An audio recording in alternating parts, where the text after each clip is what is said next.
prove it. Mark Brown, prove it.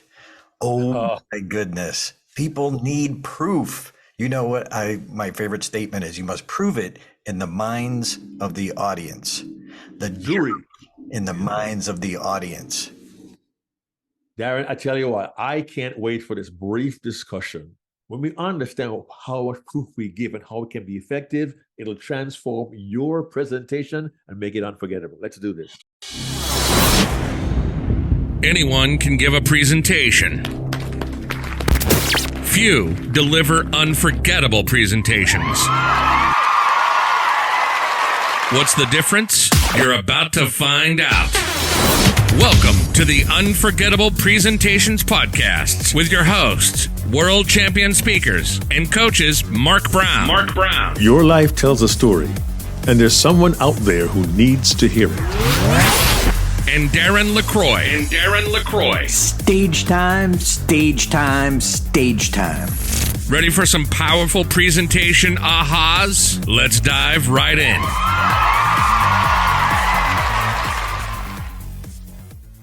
Oh my goodness. Darren, I remember we were doing a workshop recently. One of our attendees was very puzzled. She said, I've got this great story, but how does my story prove my presentation?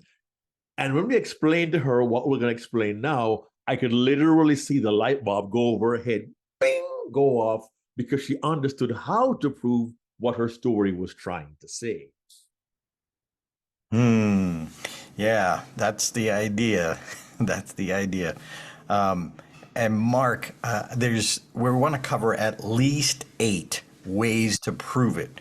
Now, look, you're there, part of our presentation job, whether it's a speech, a presentation, even a contest speech, our job is to change the audience's perspective. And that's not easy to do in and of itself. Like, you have to say something and they think differently as a result. That is hard. We can't just say something and they accept it. We'll just use, for example, for the sake of simplicity. If you've heard me speak before, you know one of my points of wisdom is stage time. Never turn down stage time. Well, maybe, yeah, I guess that would help. Like, what goes on in the audience's mind?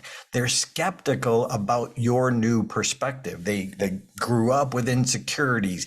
They took other courses. They took other classes. They heard other speakers. They just have their own preconceived notions and beliefs. So, Mark Brown, what's your initial thought on this? Well, like I said, I was pretty intrigued because this particular individual told us they had a point to make. And they were confused as to how to make sure the audience got the point. And a mistake many of us make is we deliver what we think is pithy wisdom. It'll hang in the air and transform our audience. But there are those who are saying, that's nice, but how can you back it up? And that's where the ooh comes in. So Darren, how can we back up what we say to transform the thinking in the minds of our audience and to convince the jury in the minds of our audience? And Mark, you and I were talking before we started, and I talked about 8 pieces of evidence, and I added another one thinking about an example I wanted to cover. So 9. So Mark, 9 ways to prove it. That's the title of this podcast. So you're listening to, we title it sometimes after we get an idea or a subject, but 9 ways to prove your point. And whatever your point is, so if you followed along, if you've read our book, Deliver Unforgettable Presentations, you know we talk about in a 45-minute, 1-hour keynote speech, 3 points, okay? 3 points. That's all you're going to be able to get across and make the point unforgettable. But we have our skeptical audience, the person who's the veteran, who's been around for years, who heard it all and knows most of it. How do we prove it to them? This new idea, this new concept. You have the brand new person who's eager and seeking hope and needs your help. Well, they need different ideas. So we've got to come at it from different directions. Now, we're not saying for each point, here's 9 ways to prove that point. What we're saying is for you, for your style, We're giving you options. We're giving you a buffet of choices of evidence. You use what works for you. And we're going to give a few examples, but we're going to go through this quickly. We love this idea and never really focused on specifically this. But how do you prove your point? Mark, your thoughts? Well, I believe most of us use one particular technique. They may say, well, look, I know I'll tell a story that'll prove my point. And stories can be very effective, but there are different kinds of stories that we can tell. And very often somebody finds the story of a celebrity, an athlete, an actor, or somebody famous to prove their point. Problem is, not everyone in your audience can relate to somebody who's famous.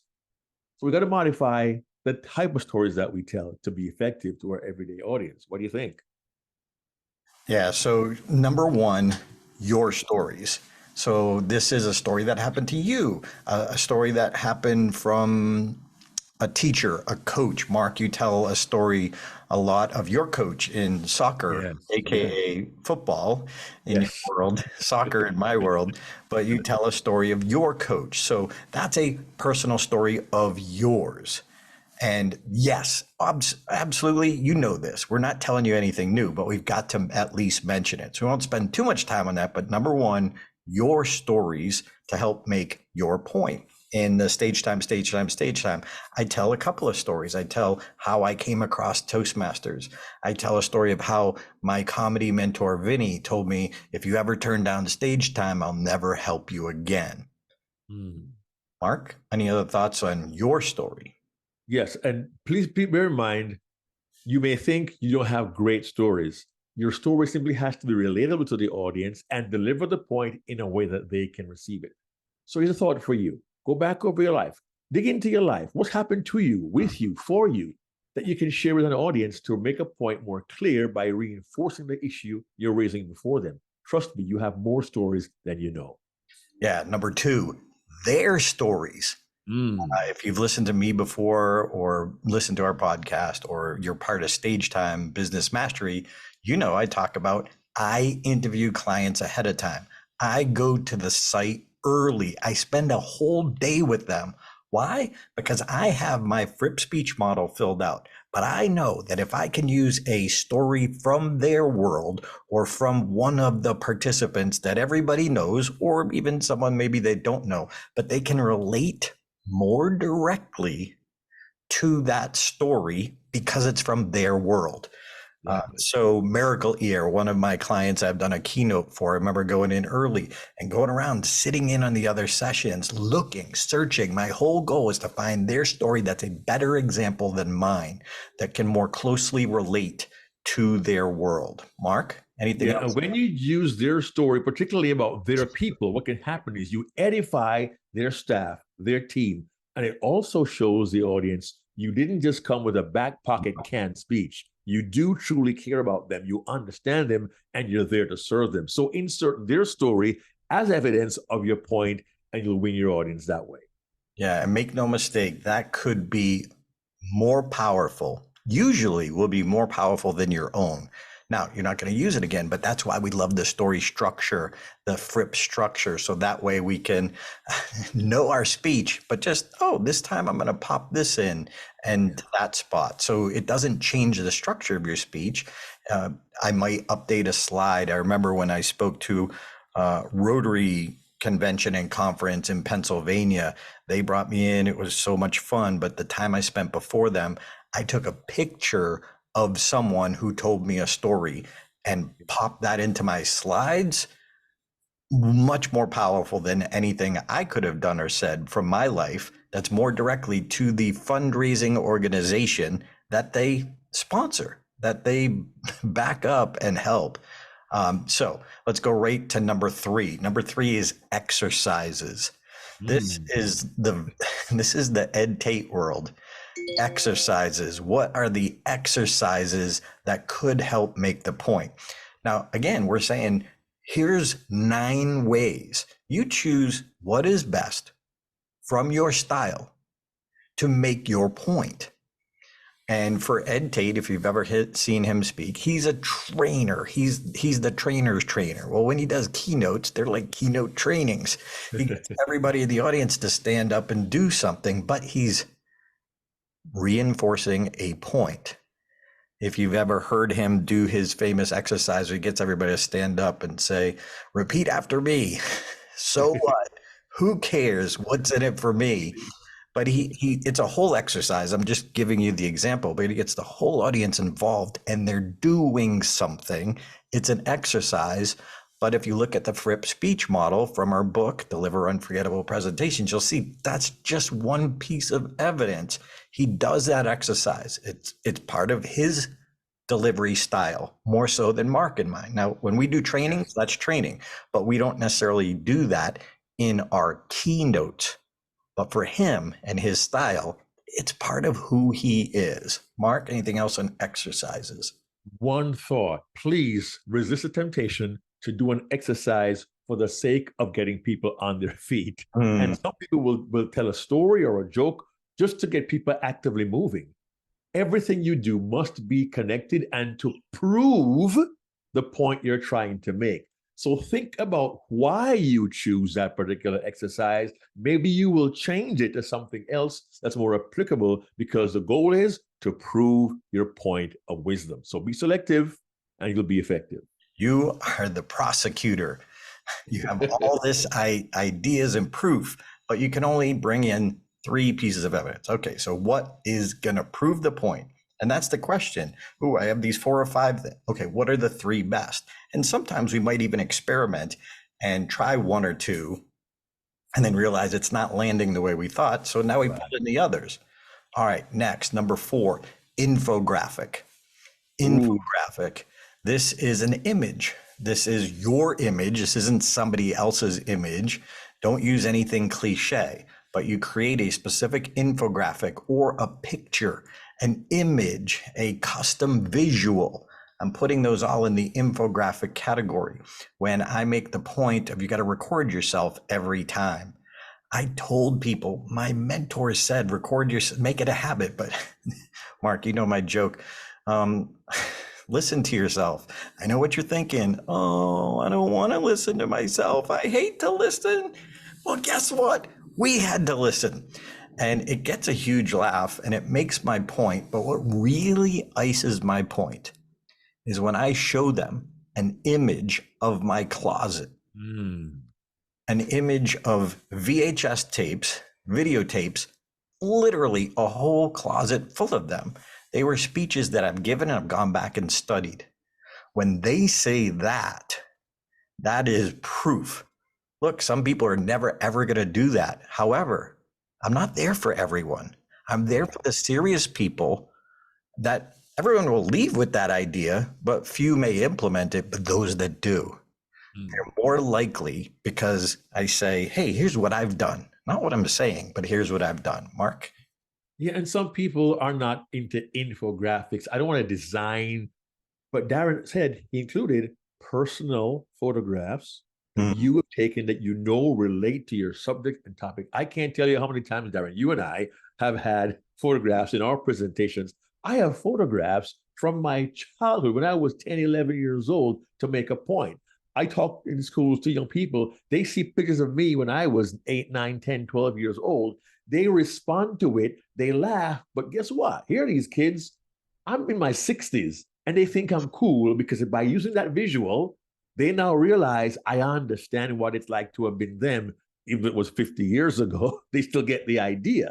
So think about what graphic you can use, what infographic, what chart, what personalized video clip or photo can be used to reinforce a point you make and thereby connect more deeply with your audience. If it's a corporate client and they sell a certain kind of food product and you buy the food product and you use it, boom, here's my copy of the particular item. Here's me at the store. Think about ways to connect with your audience in a way that they know you're proving your point, but they also see, hey, this individual cares about us. And that's going to be the key. Yeah. And for infographics, I want to go a little deeper because I realized, Mark, when I look at our list, I just combined 2 that are actually separate. So Forgive me. But hey, we talked about it. We're going deeper and we're being real and in the moment when we record this. But an infographic helps us see a process or understand a concept that we wouldn't without it. So in one of my stories, I talk about my mentor, Dave Fitzgerald, who said, Darren, stop trying to find that story that will launch your career and instead make the story so good that someone will pay to hear that. Well, that was a new perspective, but what does that mean? And then we show an infographic of either Craig Valentine's story model or my story model and showing people I was missing some elements.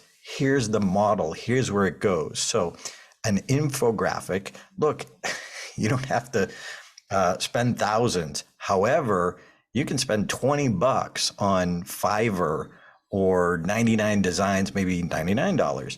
But if you have a process, it's going to help you understand it, trying to create that infographic. What are you trying to offer them? What is the 5-step process? Well, could you give it a visual? So Exactly. Number 4, infographics. Number 5, case stories. Case stories? Don't you mean case studies, Darren? Yeah, well, if you're in corporate, that's how you think, but we're here to change how you think to help you be unforgettable. So we say case stories. Now, this is different from client stories. Client stories is a story from people who will be in your audience that helps make your point. A case study that's in the corporate world is an example of before and after, and here are the numbers, and here's a case we're going to look at. We teach create a case story, take the numbers and infuse them into a story with characters, not just here's a company, here's the numbers, here's what was happening, here's the numbers, here was the trend, and then here was what we changed, and here is the outcome of more numbers, which aren't really very abstract, right? and aren't sticky. So we teach people create a case story. So this could be of clients, making the point of why you need a process to follow. When we talk about one of our customers, clients in Stage Time, that she was trying to create a keynote speech and she came to us and she only had 2 days left. We said, look, go through the Fripp speech model. This is a program that we created, a step-by-step process. She went through it. Then she came out the other side. And in 2 days, she had all the ideas. She had all the information. She just didn't know what place to put each thing and blah, blah, blah. And then on the other side, boom, she said, I nailed it. So yeah, that one isn't as numbers heavy. However, we use it as a case story. Here's an example from someone who came to us with a problem maybe similar to yours. And then here's what they did. And then here's the outcome they achieved because they went through that process. So call it a client story, call it a case story, but we want to change your thinking, especially if you're speaking in the corporate world or presenting in the corporate world. Don't think case studies, think case stories. Yeah, and one thought here, I love what Ed Tate says, take the numbers and turn them back into people. We have data, and very often the story is already there, and what you need to do is uncover the story behind those numbers, and it becomes that much more appealing. It becomes more human and more real to your audience, and that's more convincing also as proof that your point needs to be adopted or accepted. Nice. All right, next. 1, 2, 3, 4, 5. Number 6, illustrations. Illustrations is a way to demonstrate. If you've ever seen my sponge keynote or example, I'm demonstrating an illustration. That helps get my point across. If you've seen me do the 8-year-old Darren example, that's an illustration of going back and talking to your younger self. So what illustration can you come up with? Can you create? I laugh because we once did a program, a Game Changers program many years ago, and you asked me to talk about how we can really work on a speech. We can edit, we can refine, we can modify it. And the illustration we came up with was me as a chef in an apron on stage, and it was quite unforgettable. But that illustration was effective. So think, what illustration can I use in my presentation to reinforce a point? And the more the illustration relates to your client, their industry, their business, what they're about, the more effective you will be with that client because they understand you use the illustration to reinforce and prove your point in a way that was very palatable and understandable and almost personalized for them. That can also be a game changer. Going next to custom visuals. I kind of mixed up the two, but hey, good reminder, custom visuals. Another example was when we were talking, when we were in Europe working with a client, and we're in a city that they literally park their cars on the sidewalks. And it struck me. So I took a picture of it, and then we went somewhere else. I took another picture of another car on a sidewalk. And later on, it helped make the point of capture what captures you.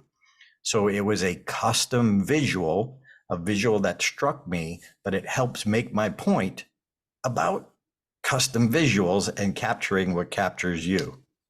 You know, I'm going to tell you, Darren, I have to be careful about visuals, and I hope I'm not misunderstood here. But if we rely overly heavily on slides and pictures, and many presenters do, we may rob the audience of the experience that we have had that we can bring to them. But here's the flip side.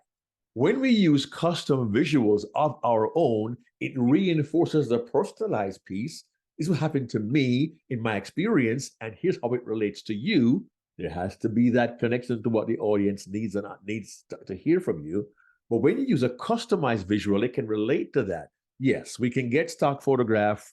We can get photographs from the different websites that give you photographs with a, royalty free. You can do that. And I have used one or two of those in the past for a particular reason. But think about this. I always say your audience wants to hear you, but they really want to know you. And they get to know you through your customized visuals, which is why people will see in my talks, 99.9% of the time, they'll see a picture of my entire family because my family is my foundation. So think about what personalized visuals can you use to help prove your point, and also gives the audience a chance to not only know you, but respect you for your experience and your expertise. Yes. All right. Number 8, surveys and polls. This became even more apparent when we went virtual, but is there a survey or a poll that would help take the temperature? That the temperature helps make your point. So what is it? What could you survey? Could you survey ahead of time? Maybe it's showing the results of a survey.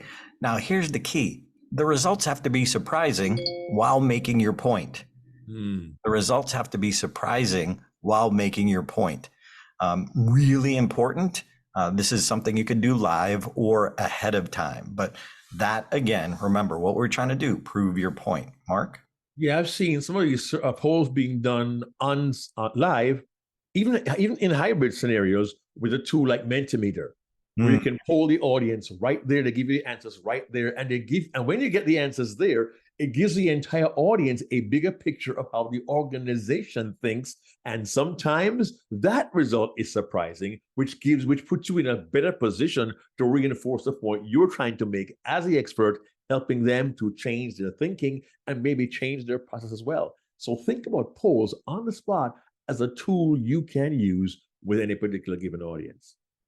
All right, number 9, final one is curious questions. Curious questions. And one of my favorite is asking the audience, what is the most important part of a presentation? And that could be related to a poll, but I'm asking for a shout out. If I'm live online, I'm asking for them to say it in the chat.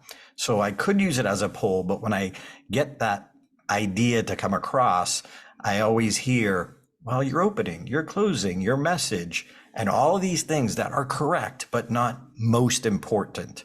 So it engages their thinking. Now that I say, no, those are good, but those aren't the most important. Now they lean in and they're curious. Well, what is? Now they're listening. So now I say the most important part of a presentation is the thought process in the listener's mind. It's not your opening. It's how your opening affects our thoughts. It's not your closing. It's how your closing affects our thoughts. It's a powerful tool when you do the right question and you give them an answer that's unexpected. Again, our whole goal to prove our point. Sometimes the answer is not a yes or a no. It could be, that depends. So I guess the assignment for this particular point is this.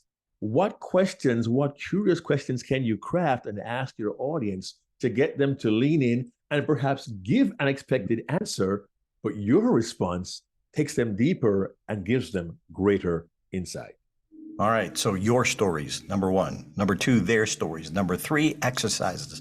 4, infographic. 5, case stories. 6, illustration. 7, custom visuals. 8, surveys or polls. And 9, curious questions. Hope this has been helpful. We will see you next week. Join us. Hey there, this is Darren LaCroix. Thanks for checking out this podcast episode on YouTube. If you want all of them, not every one is on YouTube, check out your favorite podcast platform so you don't miss an episode. Keep being a sponge so you can be unforgettable. Check out StagetimeUniversity.com, where good presenters become unforgettable.